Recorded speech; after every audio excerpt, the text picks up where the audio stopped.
Good morning. You're listening to the BLAINESWORLD show, heard each Wednesday here on WPVM 103.7 in Asheville, North Carolina. You can also listen online at WPVM.org and watch us on WPVM's Facebook page. I'm your host, Blaine Greenfield, and I'm here in my Zoom studio in lovely downtown Fairview, North Carolina. And each week we focus on the Asheville theater scene, as well as on positive news and information about people and organizations in both Western North Carolina and throughout the country. And toward that end, it's my pleasure to introduce one of my good friends and very talented individual, as you'll see, Dawn Westmoreland. Welcome aboard, Dawn. Oh, hi, Blaine. It's always great to be with you, even on Zoom or radio or in person. Well, yeah, I look forward to, we may even actually get to see each other in person sometime. Can you imagine? It's been over a year. Dawn, by the way, I forgot, you can also wave to all your fans and friends on Facebook. So, okay. Watching, hello, everyone. It's nice to see. Dawn is an HR consultant, radio talk show host here on WPVM. She's an author, she's a coach, she's a speaker on workplace bullying and discrimination. And she's authored 2 books. She's trying to see where I left off, certified professional coach. She's a highly skilled human resource manager, consultant with 30 years of experience. Dawn, I never asked you, you started what, when you were 7?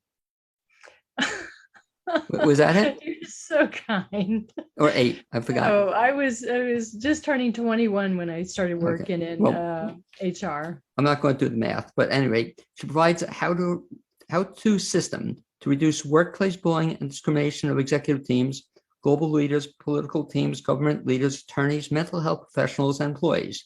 She creates a harmonious values-based culture for a safe and respected work environment. Let me ask you, Dawn, I think you told me you grew up, where it was in Florida?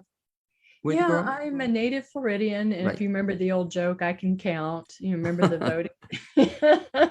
I grew up in South Florida and then later in North Florida. And then I went in the Air Force 20 years.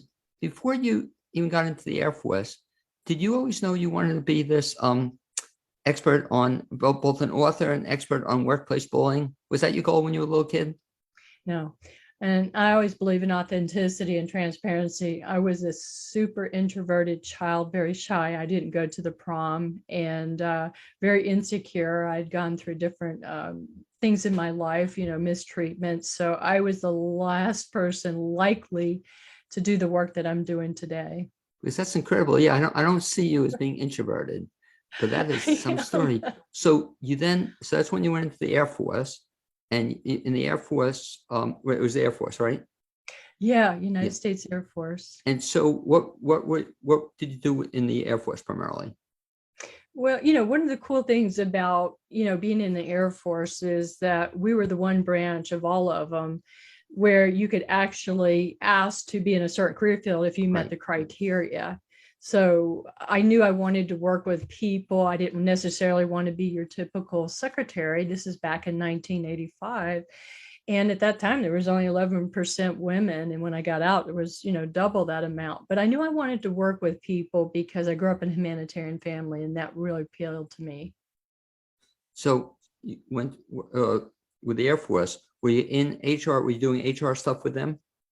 Yes. I did HR work for them. They call it personnel. It's all the same thing. But, in the Air Force, it's a very, very different HR experience than working HR, at Kmart, Walmart, or Sears or somewhere else. It's very different.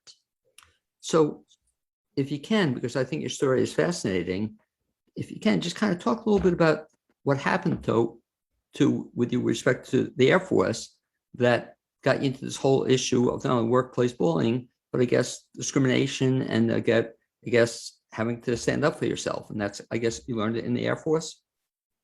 Well, I would say the Air Force brought the leadership out of me that was always within me. And it taught me also that I could not be a quiet, shy person, standing to the sidelines. And the first time that I spoke up about some unethical behavior, it landed me in a lot of hot water when I was probably about 3/4 of my Air Force career, and I spoke up about an unethical enlisted leader. And it took a year. And I stood my ground, even though I was mistreated, abused, I received death threats. So I learned a lot about standing up for myself. That's the first incident of 2. And somehow you managed to survive the experience, because at the time, especially you being a woman and Air Force was still in the process of changing, it was kind of a gutsy move on your part, I guess, to have to do that. Yeah, I never really thought about it being gutsy because people Oh, ask me that know me today and they know my history and they're like, "Do you realize you have a trend of, being courageous?" And I like to be straight up and tell people I just did the right thing. I turned in somebody unethical who was violating, Air Force policy, who later was investigated and reduced in rank and removed, and who was, got in a lot of trouble. I just thought it was the right thing to do. And I've always felt fear. I've never been this great, courageous person. I just feel the fear and move through it. and it sort of, I guess, was one of the first things that got you into this whole field of dealing with workplace bullies. And I guess people don't know about it unless they encounter a workplace bully. And those who encounter a workplace bully, it can be a miserable life for them. We'd say that's true. Yeah, it can be miserable. I get contacted all the time because in the United States, Blaine, bullying is not illegal, but discrimination, if it falls under the discrimination class that the Equal Employment Opportunity Commission identifies as protected class, like age, being over 40, disabilities, pregnancies, sexual harassment. There's more. That is illegal. And it can make your life living heck because, you could be fired.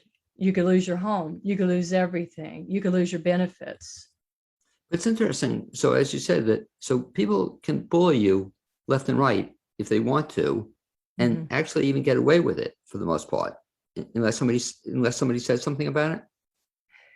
Well, again, bullying is not illegal, but, I talk about it in the newest workbook that I just put out, that there's a way to document it and also get a positive outcome. Because people don't want to be called out on their bullying. And if you can provide evidence that somebody's been bullied, even though it's not illegal.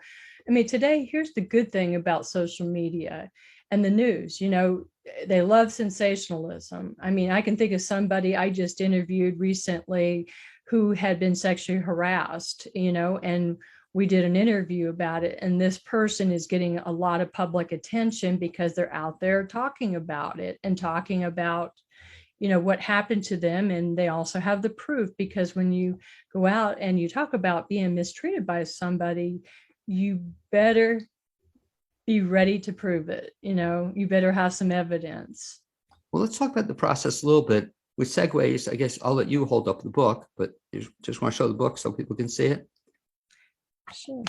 By the way, so it's Stand Up to Workplace Bullying and Discrimination, and a great subtitle, Solutions, Tools, and Guidelines. And Dawn, by the way, just the book itself, people are interested.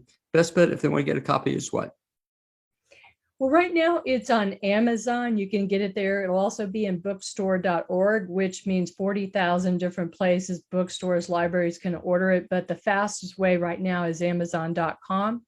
And you can either put in Stand Up to Workplace Bullying and Discrimination, or a shorter versions, just put my name in and you'll see 2 books, and you'll see that one on And by the way, Amazon. you and I should talk about doing if you haven't thought about it yet already, but doing a seminar at Malaprops or someplace. I'd love to have you talk about the book to people who could buy it at Malaprops.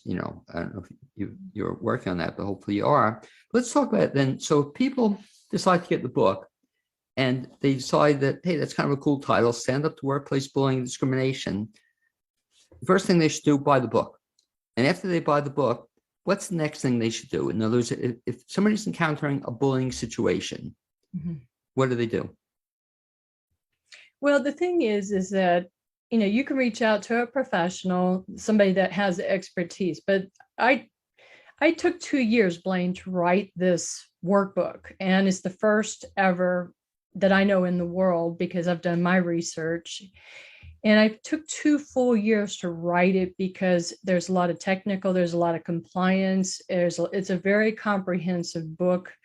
But I chose to write it in a very user-friendly, easy to understand. And that's where I get complimented over and over by mental health professionals and employment attorneys, is that, somebody who may not have a lot of education or knowledge the person who may work, for example, at Walmart, and they're trying to stand up to bullying or discrimination will understand it as, as well as, somebody that might have PhD behind them.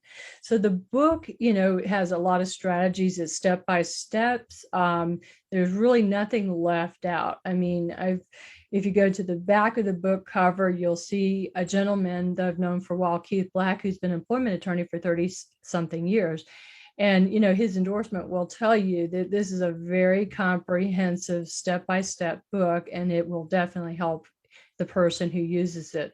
And it's not enough just to buy the book and put it, on your bookshelf. Okay. That's what a lot of us do. I mean, I'm guilty of it too, Blaine. I mean, but you can't just put it on the bookshelf. You've got to actually open it. You have to read it, and you have to do the work. And I've worked with clients who say, oh my God, this is going to make me uncomfortable, doing certain things. And I'm like, guess what?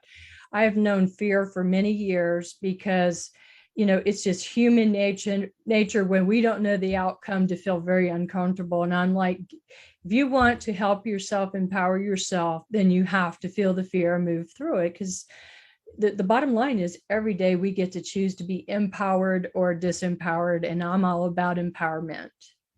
One of the great things I think about the book is that I think after each chapter, you have an actual activity that somebody has to do, and like you said, not just read it, which I'm guilty of doing a lot too, but actually give some thought to it and then put your thoughts down in writing.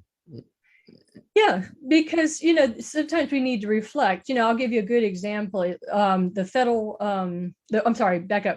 Family Medical Leave Act, Right. which companies have 50 or more employees. Here I give some examples of how you can utilize that if you qualify for it. And people don't even think about it, that they can, request to use FMLA. And well, while they're home, they can even be working on their case. They can be documenting things, getting things prepared, to request, a fair remedy or outcome, or for the attorney, or for the Equal Employment Opportunity Commissioner. There's so many different things, and it just makes people think outside the box. Talk also about people thinking, I said, outside the box, but the fact that one of the things I learned from you the first time I met you is the importance of documentation, and talk about kind of why that's important, and then what is documentation. Okay. Back in I think it was 2013, I stood up to the second largest federal agency because I'd spoken out about perceived nepotism, racial discrimination, and I got retaliation, which means I was mistreated. And then I filed with the Equal Employment Opportunity Commission because there was some discrimination involved. So the thing is that I was able to settle 2 days before the federal court case, 2 days before, with nothing but documentation. And people ask me, how did you do that? So one of the Homeland creators in the FBI heard about me, and I met him. He's an older gentleman. And he said, how in the world did you do that? Who does that? I said, documentation. So I talk about it a lot in my book. It is my biggest strategy. It's what I tell my clients is the most important thing. It doesn't matter if you have witnesses. Witnesses get fearful, they fold, they go away. Attorneys get uncomfortable with them because they may change their story. But documentation, I talk about email strategies, and I give a whole chapter to documentation because that's vital. And I have a lot of templates of how you address the different matters, like if you're being bullied or discriminated against, or you're receiving retaliation. So an email trail is extremely important because you could have a talk with HR, for example, Blaine, okay? And, you've been a mediator, and I'm also trained as a mediator. And you have to have this documentation proof. You got to back it up. If you go to HR and say, hey, I'm being bullied, or hey, I'm being discriminated against, and you just stop right there, guess what? You have nothing to show that you went to HR. So I show people how to write it. And there's a very unique way to write in it. And if you don't write it properly, then it can be thrown out. So with nothing but documentation, I had no witnesses. Actually, I had one witness, but I didn't need the witness. I was able to say, nope, you're going to you're going to settle with me, and I refused to sign, any non-disclosure agreement where I could not talk about my story, because I knew I would, go into a career field specifically to teach people how to stand up to workplace bullying and discrimination. And just the story you told, I was so impressed with the very first time I heard that somebody would actually say no to a request. That seemed at the time, at least to me, it would have seemed a pretty innocuous kind of response. They want you to sign something, and you even knew then that send on hell, you weren't going to sign that. Is that correct? No, in fact, they started out weeks before, and I did most of my own legal work, and my background's HR. And if you know anything about employment law, their first year is in HR, and I knew how to look up and research a lot of my case. So I did a lot of the legwork, and then I brought an attorney to be my voice at the very end. So I knew what I was doing, and I held out because I really wanted to go to trial. I really did. And most attorneys do not want to. And that's when I was able to say, no, I got to call the shots. I got to call the shots because I have the evidence, I had the proof, and I absolutely had the documentation, and the defendant's attorneys knew that, and I had them over a barrel. And that's really important, is to learn how to document, empower yourself, and give yourself that liberation of not settling for less than what you deserve or not getting anything at all. There's so many people that are abused, mistreated in the workplace, whether it's bullying or discrimination, and they get fired. And guess what? They could have had a documentation trail, because if you get fired, it's not a guarantee you get unemployment. I can tell you why, because it can be challenged. But if you have great documentation, you might not only get, unemployment insurance, but you might be able to get some kind of settlement. I hear you saying two things, and they're both kind of important. One is the fact that, I guess, in dealing with a situation, if you're an employee, you have to also be able to say no and not be cowered by somebody trying to bully you into something. Like you just gave a great example with the signature. You had to do this. And I guess even that was kind of gutsy to, be able to say, no, I'm not going to do it. And I guess when that happened, you were threatened by other actions, that if you didn't sign it, they threatened you other ways? Well, before that, not if I wouldn't sign the settlement order, they knew I had them over a barrel. The other attorneys on the other side, they knew that my case was rock solid. There were 14 charges of severe retaliation. So they knew we were going to have a trial, and they were pleading for me to sign their settlement. But before we got to the trial date, the actual trial date with the Equal Employment Opportunity Commission trial judge, who's actually a traveling judge and who would come here to Asheville from Charlotte in our case. No, I received the retaliation, mistreatment to try to break me before that. As I said, I had 14 charges of severe retaliation. And a lot of people don't realize that Equal Employment Opportunity Commission triages their cases. So if you have somebody who has been retaliated against and mistreated, like in my case, they cut off my paycheck to punish me. That's just one of many things, put me on 100 days of administrative leave, charge me with false charges and such. And, cutting off my paycheck obviously caused a lot of problems. I could not live at the standard of living. I had to sell a really nice home, get rid of a lot of items, which actually was liberating, and it actually helped me to be resilient. But that's a long story in itself. In the settlement, did you eventually get the back pay? I did get the back pay. I know that, I'm not allowed to address, the amount or talk bad about it or anything like that. I think, to me, it wasn't just about the money, Blaine. It was the principle of, I wasn't going to fold under their bullying me. And to me, it's all about principles and being ethical. I spoke up because I noticed that there were only 5 Black employees out of about 550 white folks. And I knew, with the background I had in HR, I knew what was going on. And that's what started my journey, is speaking up and saying, I know what you're doing, it's wrong, and I'm going to report you. And that's when I got all the mistreatment and retaliation, which, a lot of, people call it a whistleblower. I just call it doing it the right thing, is speaking up, because I knew better.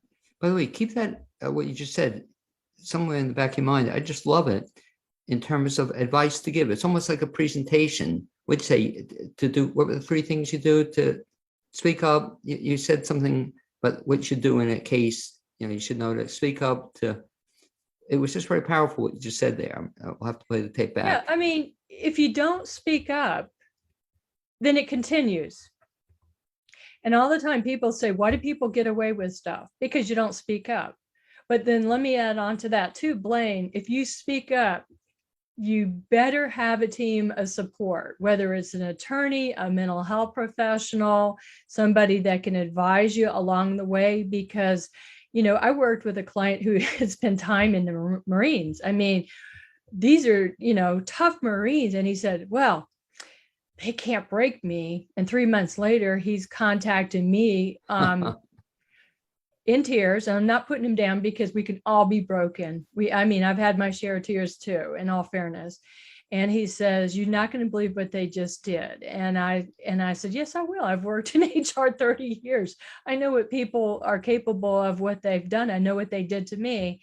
And I taught him how to stand up to what he was going through. And he ended up getting a really great settlement. And that was my first client. And that's when I really realized how much knowledge I had, because when we're in our career fields for so long, we just take it for granted that we know what we're doing. But wow, what a, like your background's marketing, and what a great success you've been, and you teach other people about marketing. Well, my background is very niched in respectful work environments now. In terms of your background and working with people, so I'll ask you two things. One, you alluded to before about documentation. How do you ask for documentation, or what if documentation isn't forthcoming? You said, I heard you say you should get documentation, but some people will say they don't want to give it. How do you deal with that? Okay. Well, if you're talking about, for example, I address in my workbook about getting FOIA requests, Freedom of Information Right. Act, that is specific to federal. Okay. And I write in there about how you can request it in writing, in email form, and they have to give it to you, because if they don't, you can ask, an attorney to get it for you, or a judge, like if you're pursuing an Equal Employment Opportunity Commission case for discrimination. And also if you end up going to court, because you take this person to court, and when you get into the legal process of what they call the discovery, that's where you get to ask usually the attorneys do it, or you can do it yourself. I've done it myself before too, where you get to ask for admissions, interrogatories, and you can ask for all the documentation. And you can ask for documentation during the discovery, for example. And then also, and if they don't give it to you, you can always tell the judge that you're not getting what you need for your case, and the judge can mandate that they have to turn it over. Now, for people who are, not in federal, right? They can always request to their HR, and always an email trail. I'm going to say it again, because I am the queen of documentation. Okay. And, you ask, how do I get, XYZ, whatever it is. Maybe there's an email communication, and you're trying to get that email communication. You can ask it. You send that email and say, I would like to have, the following documentation. Hold on to that. If you have to pursue it further, guess what? Whether they respond or not, you get to say, hey, here's proof. Here's my email where I sent to HR, and I asked for whatever it is that you asked for. Now, what's cool about this story, listening to you, is the fact that you did a lot of this yourself too, right? You didn't have lawyers necessarily every step of the way. You did a lot of you did a lot of the emails and writing all yourself. I did, Blaine. How else do I say it? But I've always been one of these nerdy girls. I've collected 4 degrees. I love going to college. I love learning. I love certifications. And, I would keep going, except for my family said they would disown me because I'm always so busy. They don't like that. But yes, I did most of my own legal background just because I knew how to, and I'm not trained in it. I'm very good at research. And when I did find the attorney at the very end, his mouth just dropped, because he said, well, I said, yeah, you're not used to this. You're used to people giving you either no evidence, that you were discriminated against, or it's probably not documented where it's going to, support you as an attorney moving forward, asking for, a fair remedy or outcome. Because that was exactly my reaction. The very first time I heard your story, my jaw almost dropped. It said, how did this woman do this and not having a legal background? But I guess, so I was going to ask you, if somebody wants to learn about this, so again, we'll give the reference to the book, One Way to a Great Start, by this book, okay? And I'm in the process reading it, loving it, providing lots of good advice to people. Also, what you did in here, Dawn, which I think is very helpful, you have a whole bunch of resources, that if people want more information, you talk about that process, that what they can get from this book, about the resources. Right. And Blaine, you hear it all the time. People put out books. Anybody can write a book, but they put them out really quickly. And sometimes they're just reiterating somebody else's information, and they may reference so-and-so said this. This is my advice. These are my stories. These are people I've interviewed. And that's why it took 2 years. I also work with clients, and there's examples in this book about, the different protected classes and how they were discriminated against or bullied, and, how they handled it, how I worked with them to handle it.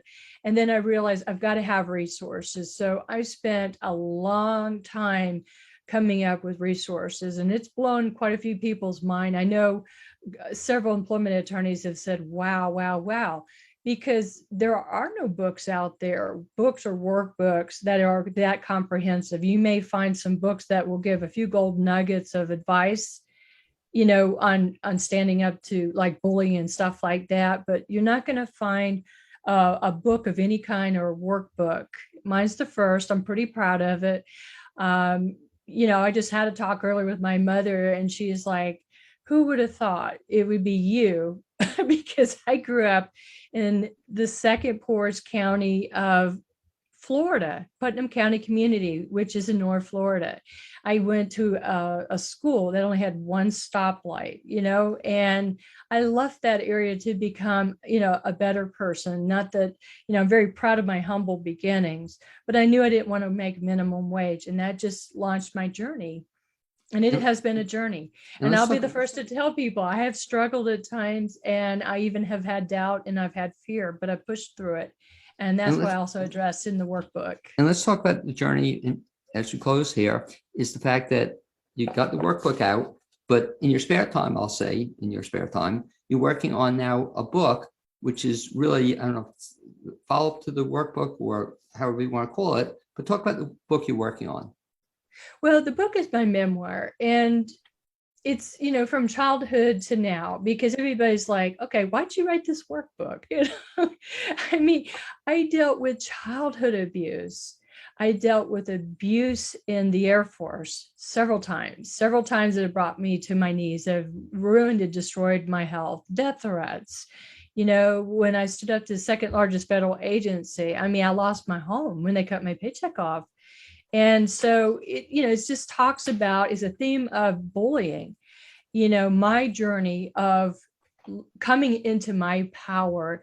And I wrote it not in a way that, hey, I'm a victim. I am glad that everything happened to me, Blaine. It wasn't fun, but it's made me this very strong person who can get out there and help other people and teach them to stand up for themselves. And it has me looking forward to the book, because then we can have you on the show next time to talk about the actual book. But to recap, Dawn, if folks want to get a copy of this book, which I strongly recommend, send it up to Workplace Bullying and Discrimination. By the way, Dawn, I think it's good for two people. I think it's good for if you've been discriminated against, but also I think it's really good for employers to know this is what they shouldn't be doing, and this is how it comes across. Best bet is to get it how? They can go to Amazon.com, and they can either put in my name, Dawn Westmoreland. You'll see my first book, The Empowered Whistleblower, I wrote in 2015. You also see the workbook. And also on June 21st at 1:30, I will be interviewed by an Amazon insider, Cyrus Webb, let me get his name out right. and he will be interviewing me 15 minutes. Amazon is now competing with YouTube, and they're having their own Interesting. videos. So I'll be talking even more about the book. Okay. When that happens, let me know, okay? So if you want to, get the word out. Absolutely. I'd like to thank you, Dawn Westmoreland, for being my guest this first half hour in today's Blaine's World show. Also, we said before, I look forward to actually seeing you in person, because I think it's been about a year and a half. So maybe I'll actually get to see you, and we'll get It coffee. has been a while. Yes, We'll get a good to see cheesesteak. you. Okay, anyway, thanks again for being my guest. And as Dawn disappears, if I can get this to go, I'm going to make her disappear. I'll bring in my second guest. Speak to you soon, Dawn. Thanks again. Thank you very much. Take care. And as Dawn's disappearing, I'm going to see if I can bring in my second guest.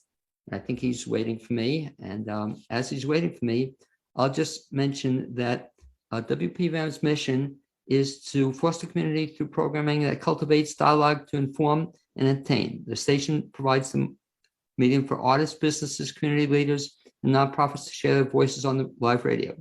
Listeners are invited to help support WPVM's efforts by making a tax-deductible contribution.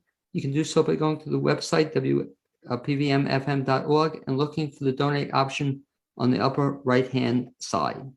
It's next my pleasure to introduce Jeffrey Crespo, who's a senior financial educator with the North Carolina Financial Literacy Campaign. Welcome aboard, Jeffrey. Hey, thank you so much, Blaine. Okay, and Jeffrey, you can also wave to all your fans and friends in Facebook world. If anybody's watching it, and our mutual friend, hopefully we'll have to get Elson Torres, our mutual friend, to watch the show. Jeffrey Crespo is a senior financial educator, as indicated, with the How Money Works Financial Literacy Campaign in North Carolina. He's a professional corporate keynote speaker and renowned meditation trainer in the Himalayan tradition. And Jeff, the question I always ask, you grew up where again? Was it in Florida? No, I grew up in Venezuela. Venezuela, okay. Then when you grew up in Venezuela, did you, as a little kid, did you always know you wanted to be this speaker and author? Was that your goal as a little kid? I think so. I was always drawn to stage, let's say it like that. So I started out as a magician, then I transitioned into a professional musician. From musician, I became a speaker, a teacher. And so you could say in a way that all my life has been on stage. Because that's kind of interesting how I first met you. I think we were talking at a SCORE meeting several years ago that you were going to get into this whole field of speaking. But at the time, this was, 5-6 years ago, you weren't really speaking. Is that correct? I was speaking. I just wanted to, I was always doing it abroad. So I had a speaking, right. So I had a speaking career, but it was abroad, and I wanted to do it at the local kind of regional area, if you want. And that's when we met. Yeah. And that's when you hooked in, because you're teaching me about the organization. That's when you hooked in with the organization, I guess, the North Carolina Financial Literacy Campaign. How long have you been with them? Well, that was, let's see, that was in 2018. When my friend Steve Siebel, co-author of the book, actually, with Tom Matthew, my business partners, they are the ones who wrote the book. So Steve told me about, the greatest industry, the most powerful industry is the financial industry, right? It's a billions of dollars. And he said proposed an idea of disrupting that industry. I said, well, tell me more about it. He said, well, let's correct the wrong being that they've been tailoring to the top 3% while ignoring and taking advantage of all the 97 leftover percent. So no one is helping them unless you make, 250 above and you have $500,000 investable liquid assets. The traditional big firms are not going to knock on your door to tell you what to do with your money. So what's left for the individuals who make between 40,000, 30,000, all the way to 200,000? Where do they go to learn how to invest, how to protect, how to earn more, how to grow their money? It's up to us to figure it out. As you know, financial literacy is a life skill that unfortunately is not taught in school. We don't learn it from our friends, our colleagues, or our parents, because chances are they probably didn't know it either. So that's how I kind of came in. I was fascinated with the crusade, with the mission of leveling out the playing field and giving everyone a chance. And what's a shame too, Jeffrey, is that also a lot of people don't want to talk about it. You're talking like I said, not only is not taught in schools, but my parents never taught me this stuff. They never taught it. And unfortunately, because as they got older, I got involved in trying to help them with their finances. They were so they didn't know very much about it. And they got suckered into some very poor investments, and they got taken advantage of because nobody ever sat them down and said, hey, this is what you need to know, And I think your other point is so on target that, yeah, if you want to get investment advice, it's great if you have a lot of money, but people don't have a lot of money. Where do you go? That's right. Yeah. And you know what, Blaine? It's not surprising that your parents were like that. I think they're not unique. You're not unique in that case, right? There's so much taboo and so much misunderstanding around money, the subject of money alone. I mean, just take a look at the nonsense that is repeated generation after generation. Money's the root of all evil. If you're rich, you're greedy and nasty. And no wonder people don't have money. It's not a compelling, but I think it all starts, like Steve always says, my friend, he's written much about the topic, and it's always about, starting to view money through a healthy perception, through the eyes of abundance, opportunity, possibilities, right? And that way you start healing that relation to later start knowing what to do with money. It's not about becoming rich. If you want to be rich, by all means do so, right? We're in a free market. You have the ability to do that. I think it's more being solvent, financially solvent. That's what most people are after, being financially solvent. And that's what we aim at. It's not giving people, our classes are not aimed to give you a PhD in finance. They're aimed so that you know enough to tell your money where to go instead of asking where it went. Great point. Yeah. And talk about it, then the book itself. If you just hold it up again, Jeffrey, and we'll talk about the book itself. I see it. By the way, I'm very impressed. You have it in the background also, I see. So, but how many works? And read the subtitle on it. I can't see it. Yeah, the tagline is, the name of the book is How Money Works, and the tagline is Stop Being a Sucker. Okay, but it's great tagline. Yeah, it's a great tagline, and unfortunately, I know the word sucker is a strong word, but unfortunately, if you don't know about something, chances are somebody who does is going to take advantage of you. So not knowing about money sucks up your time, sucks up your energy, and sucks up your income. So we want to stop that. You're talking, and it's so relevant, I think, to so many people, Jeffrey, because nothing I'm seeing, even with my wife, is that very often a husband or spouse may know a lot about finances, but unfortunately, the wife is very often left in the dark. I don't know if you see that as well, but it's a real shame, and we're having right now with a family member too, that she got very sick, and she's younger than her husband. She took care of all the finances, and he's at a loss, because do you find that happens, that one person knows everything, the other person knows nothing? All the time. One of the most common things that we notice is that one person is like the more conservative with money, right. And the one is more of a free spender and doesn't want anything to do. That's across the board. And I think it's time to start balancing that dynamic out in a relationship. And we recommend you do it through having a date with money. One day a week, you sit down with your spouse, you open all your accounts, and you go through the numbers. And maybe the one who is a free spender and more of a free spirit doesn't want, well, they're going to have to learn, because this is not first time. You probably hear this too, Blaine, from your guests and other occasions. It's not fair to the spouse who takes control of the finances. It's a lot of work for one person. And it's empowering to have a couple that is on the same page with that. Well, Jeffrey, let me ask you your opinion on this, because I see this happen a lot too, that one person is taking care of all the finances, and if something happens to him or her, the other person is not only lost, but too often they don't even know the passwords. Do you see that happen? That's right. They want to get into the accounts, but they have no idea how to get in. Well, they don't even know what kind of accounts they have. They don't know if they have a retirement account. They have life insurance. They don't know if they have disability, long-term care. They don't know anything. They're clueless. It's not we don't recommend you do that. What do you recommend? How should people get around that? So what we did in the book, and part of the success of the book, Blaine, I think, there's more than 500,000 copies in print right now. It was the #1 bestseller book in personal finance in 2020. It's already positioned to be again in 2021. I think in part it's because it was written, we wrote it in a language that a 13-year-old can understand. We added color, we added characters, and we added humor, yet we left the timeless and ageless principles about money intact. So in the book, we talk about the 7 money milestones. It's a methodology that we use.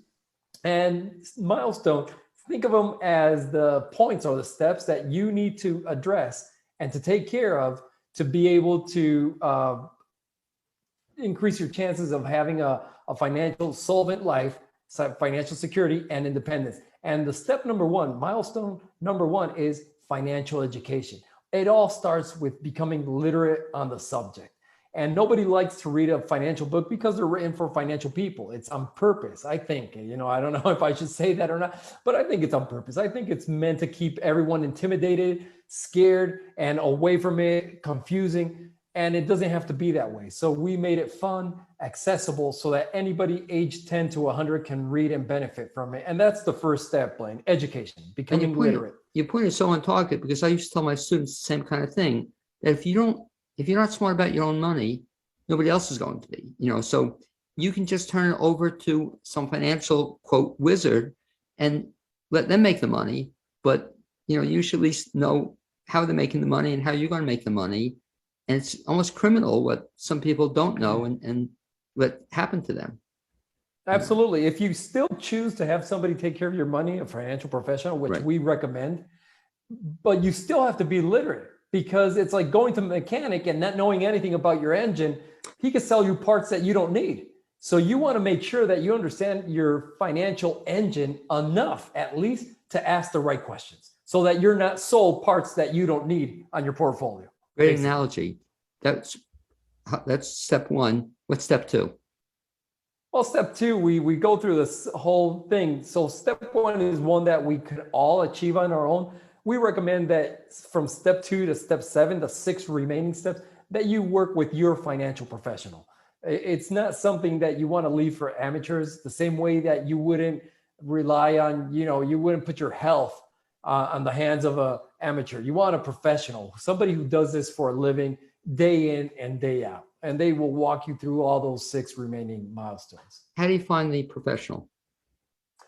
Well, there's different ways, there's different organizations. We are certainly one organization that we can hook you up with one of our financial professionals. I can help you in that capacity as well, or I could point you in the right direction for you to match one that is right for you. Okay, and when you talk about you or your organization, talk about what that organization is and what it does. Yeah, it's the How Money Works financial literacy campaign. And we have a campaign, our mission is to eradicate financial illiteracy across the whole country. It's a pandemic. We just came out of a health pandemic. Well, illiteracy, financial literacy, is the equivalent of a health pandemic, but in the economic sense. It affects 5 billion people around the world, Blaine. And I don't know if you know these numbers. 67, now we're in North Carolina for those of you viewing us elsewhere, 67% of residents, citizens in North Carolina, or across the state for that matter, are considered financially illiterate.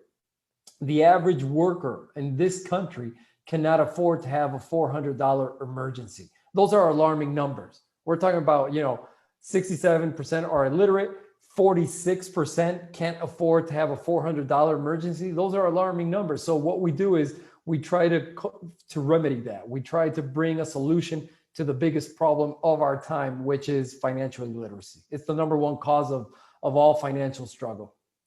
As you talk about it, Jeffrey, I'm reminded years ago of a student who was paying off a loan for like 3 years for buying 4 tires, and just the interest was killing him, but he didn't realize it, and people don't even think about that kind of thing, or I've had, Jeffrey, you probably see this too.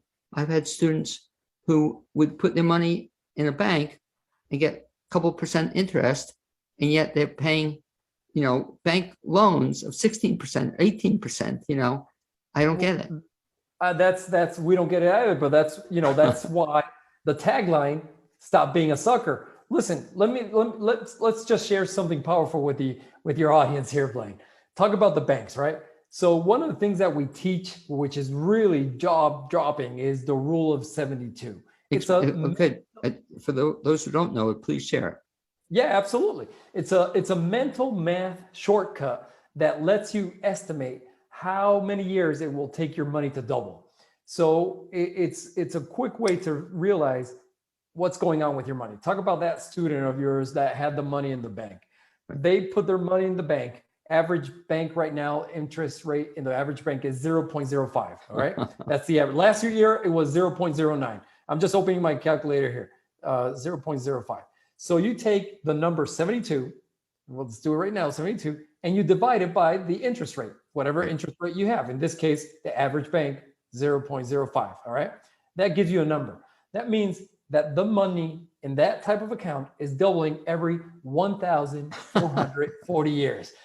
All right. You give your bank $1 and it becomes 2 in 1,400 years. Now check this out. Your bank takes your money, all right, and lends it back to you in the form of a loan or a credit card at 17%.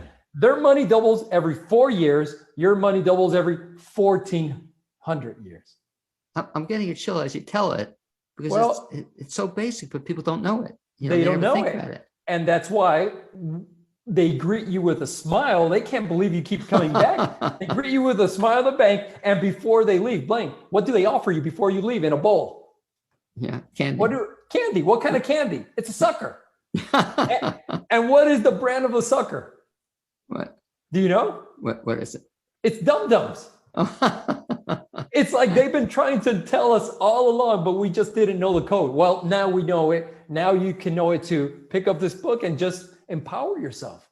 And Jeffrey, if viewers or listeners get one idea out of this program, I'll be eternally grateful. But I'm getting a chill again as you talk about it because people they don't even think about it. It's not on the radar screen. But I love that figure you gave, 1,000+ years to make money on it. Yeah. Talk about then, so banks are one way you can invest your money.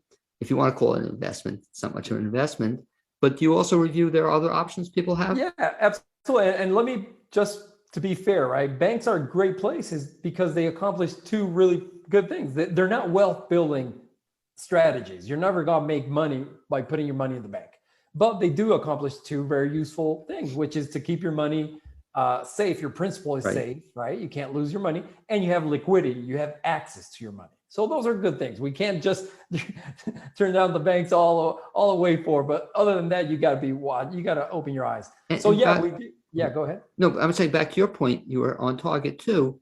Is you can knock banks, but you should also have some money in banks because again, you mentioned.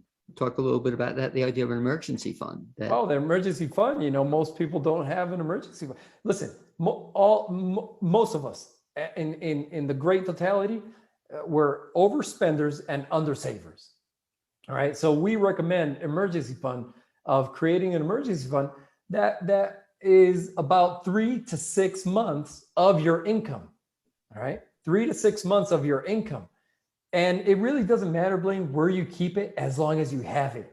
And there's 2 rules. First of all, you only use it for emergencies, not for a dine out, not for a special sale, not to a quick getaway with your loved one. It's only for emergencies. And second, if you do have an emergency, a child that needs braces, your refrigerator broke down, your car needs a part, well, take the money from the emergency fund, use it, and then make sure to replace it, to bring it back to that buffer, because that could be the only thing between you and a financial disaster waiting to happen.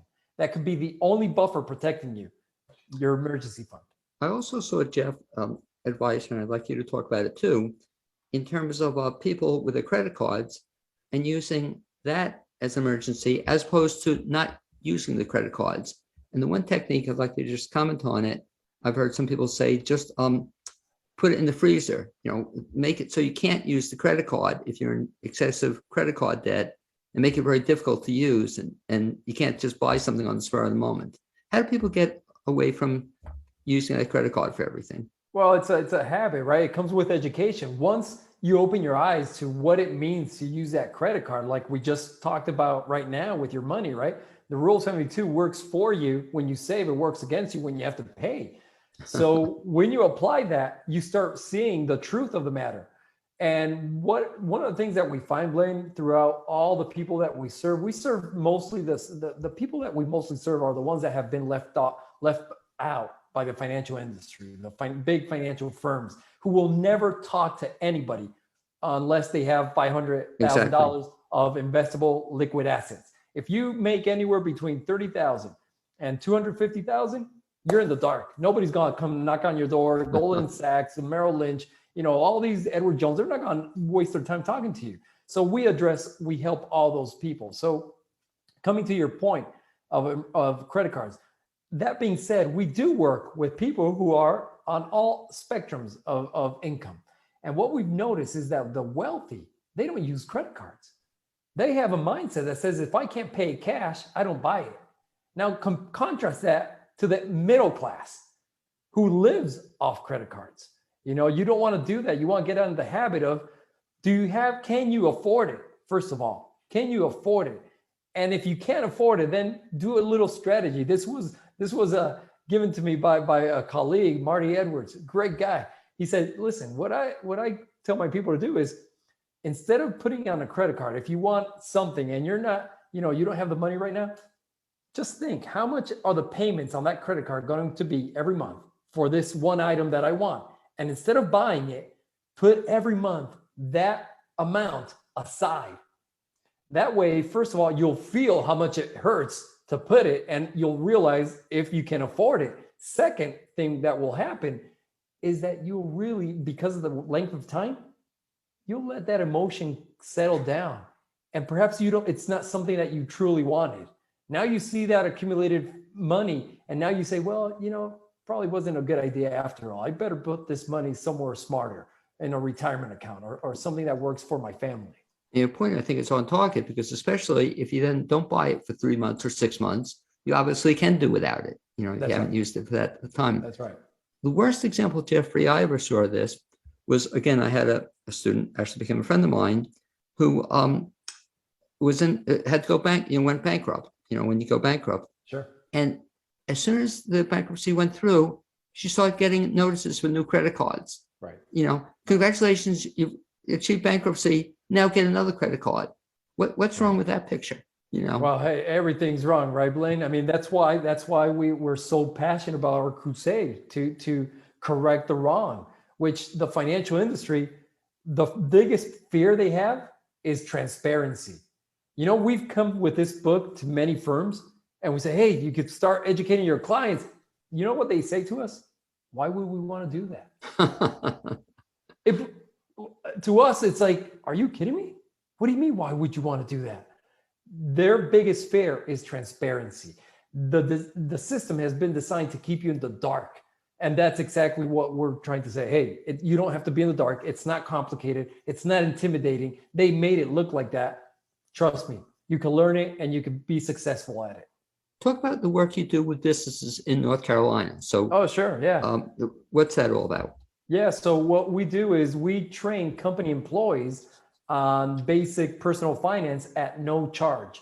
We go into a company and we spend, we do we call our program the 5 elements. So it's 5 30-minute classes. And normally we can adjust them, customize them to fit and to meet any need of a company. And, whether it's every day or most of the time it's one class a week. Okay, so every class is 30 minutes and it empowers people. So what we see is, like I said, the average worker in North Carolina can't afford $400. So one of the good things is that when they understand how money works, once they understand how money works, it eliminates the financial stress that inhibit job performance, because there is a piece that comes once with having your personal finance in order that lets you just perform better at work, have better relationships in your home. And that's what we're doing. We're going into these companies and we're teaching their employees the basics of personal finance at no cost. By the way, if anybody is listening and either if they'd be interested in this for the company or if anybody owns a company, how would they get in touch with you? Oh, they could get in touch with me right here on Facebook if they want. They could look me up on LinkedIn, any of the social media. Yeah, and we could provide my email as well if you want. Well, it would. But so on Facebook, it'd be just Jeffrey and your last Jeffrey name? Crespo, Cresp as in Peter O. Okay, Jeffrey and Crespo. that's the Facebook. You're on LinkedIn as well? Yeah, the same name, Jeffrey Crespo. You'll Okay. see me if you look at, there must be hundreds of Jeffrey Crespos, but I'm the financial educator. So yeah. Okay, So you'll be and able you to also mentioned email, if you could share that information as well. Yeah, for sure. JeffreyCrespo@gmail.com. Okay. And just a couple other questions as we wind down, Jeffrey, that this is great in terms of a company. You learned some of the stuff again, which is incredible to me and to you that people never learned or were never taught this. What about the person who will come to you and say, hey, this is all great stuff. I don't have enough money to even start investing, even thinking about investing, doing something with my money. How do you begin? So that's a great thing, and I think it's in a way it's almost like a what do you call that in English? Blaine, a myth. Myth. It's a myth. It's a kind of like that. You need money to start taking care of your personal. You don't need money. First of all, we talk about also in the book is one of the milestone steps is increasing cash flow. So that person, the first thing they have to do is increase their cash flow, and there's many things you could do with that. The first one is cut down expenses. That increases your cash flow right away. And then add a side hustle, add a side business that will give you an additional income. Once you cut down your expenses, you add a side hustle, you pay off your debt. Now you're in a position to start looking into other options. I'm laughing as you say that because my daughter never quite understood that concept. As she got older, she did, but she'd always, was looking for money. And I would explain to her, Risa, that's why they invented overtime. That's why they invented a second job. Right. All my life, Jeffrey, until the last couple of years, I would work 3 jobs, but it was like you said, don't spend it and earn it. You can eventually get caught up, where you That's were. Right. It's, everyone, there's a big, and I don't want to get political on this, but yes, we have to increase our wages to a living standard, right?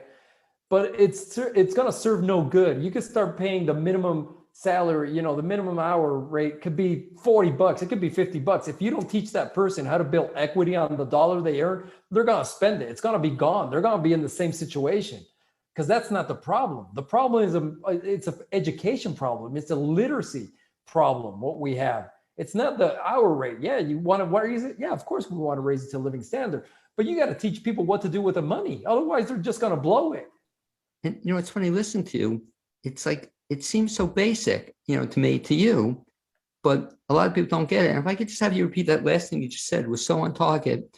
But there are 2 ways to get ahead. You cut down your expenses or what you're spending money on, and then to earn more money. That's right. Get another job. And we live. Listen, Blaine, I come from a country that there's no opportunities, man. There's really no opportunity. It's a messed up place. All right. Then you come here and there's so much and people don't see it. They complain, they whine, they criticize it. And it's like, geez, I have any idea the kind of land that the roads are paved with gold in this country. And I'm literally, and I know it could be offending to some people. It could be like I gave a talk and somebody called me up and they said, you are not minimizing, not validating, validating my financially broke situation when you speak like that. No, man, I'm not. I came here with a handful of dollars just like this. I mean, there's stories and stories of people who come from other lands to this one, and you could start a business here with so little down payment. There's all kinds of opportunities out there. Look at, even Uber, you can start any kind of hustle with so little money. You just have to know what to do with it to build the equity. I hope I didn't. No, that's cool. Man, but it's that sometimes you can't see where you're standing because you don't know anything else. And there's a lot worse stuff than we have going on here, man. A lot worse. This is a Crespo, I'd like to just thank you for being, I guess, the second half hour on the Blaine's World show. It's good to finally meet you, but someday we're going to actually meet in person. I'd like to also thank, I guess, my first guest today was doing Westmoreland. I'd also like to thank my producer, Amy Prisnosh. I'd like to invite listeners to join us next week, same time, same place, on WPVM on Wednesdays at 9:30. I look forward to seeing you then. Jeffrey, thanks a lot. Stay on. I'm just going to go off the air, but then I'd like to just catch you for a minute. So thanks again.